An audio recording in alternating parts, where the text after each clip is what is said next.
Welcome, curious minds, to The Deep Dive. Many businesses, maybe yours too, are just buried under manual tasks, disconnected systems. It really stifles innovation. It absolutely does. So today we're diving into some really interesting source material on Elanix AI. We want to figure out, okay, what is it? How does this living architecture they talk about actually function? And critically, why should you care? Especially if you're maybe not super technical, or you're a founder, or running a brand looking towards the future. Well, the core idea that jumps out in these AI agents, Elanix presents them, and this is key, not just as code, but through this visual representation. Right, I've seen that visual. Yeah, and they stress it's not just, pretty art. It's the living architecture behind the agents. That's the concept we need to dig into. Okay, living architecture. That sounds, alive. Does that mean it adapts or fixes itself maybe more than standard AI? That's exactly the implication, adaptability. So how does this visual, this blueprint, actually function in, practical terms? Think of it like a dynamic map of your business processes. Each node is a task, right? The customer email, a sales lead, whatever. And each line connecting them, that's an active, real-time connection. It's not static. Data is flowing. Okay, real time. And Elanix AI interacts with your whole operation through this visual layout. Yeah. It makes automating complex things feel, more intuitive. So it's not just a metaphor, then? No, not just a metaphor. The sources suggest it's dynamic. If part of your process changes, the AI agents can effectively rewire themselves on the fly. Wow, okay. Optimizing performance without you needing to go in and manually update everything. That's the living aspect they highlight. Right, that makes sense. So if that's the engine, this living architecture, how does that power turn into actual results for a business? Yeah, good question. And where do things like Make.com and these smart APIs fit in? Okay, so that's how the power gets delivered. Make.com acts like a universal plug, basically. It lets Elanix AI connect to pretty much any tool you're probably already using, your CRM, marketing stuff, you name it. Gotcha. And the smart APIs? Think of them as the translators. They let Elanix AI not just grab data, but actually understand the context and then act on it intelligently. That's vital for, automation that really works. Okay, so what are the big wins here, according to the sources? Well, they list a few key things. First, pulling real-time data from your favorite tools. That's huge. Second, automating repetitive tasks.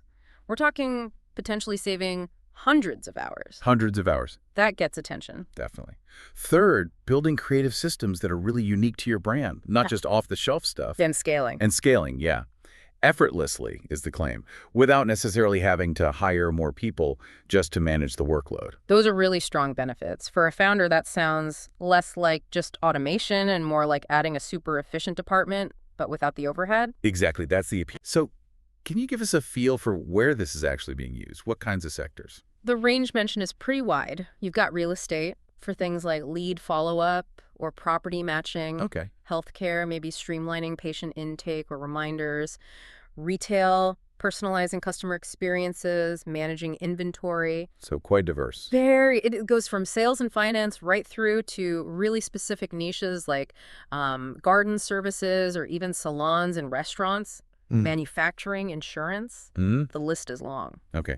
And the sources mentioned a specific partner integration that really shows this in action. Yes, they did. They highlighted Apollo.io specifically. Apollo.io, right. How does that work? Well, it's a concrete example. The integration apparently helps businesses find qualified leads for them. Automatically? Yeah, find the leads. It can help write the emails and even assist in sending them. It takes that whole complex sales task and automates it end-to-end using the AI agents. That sounds incredibly powerful, almost, too good to be true. Which brings me to the flip side. Does the source material talk about pitfalls?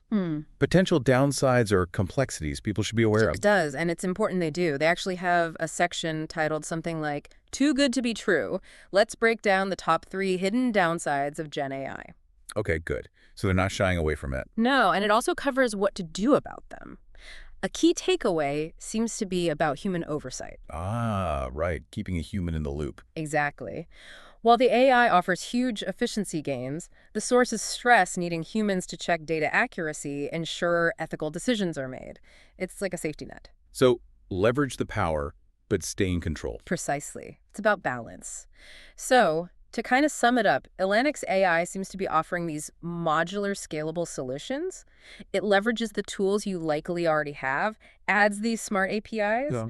and aims to empower businesses with some serious automation and the ability to build custom creative systems that can grow with them. Okay. So considering all these industries Elanix wants to serve and this idea of connecting tools you already use, here's something to think about. What new, maybe unique creative systems could you listening right now imagine building for your own brand, your own field of interest, just by connecting these AI agents to the tools you use every day?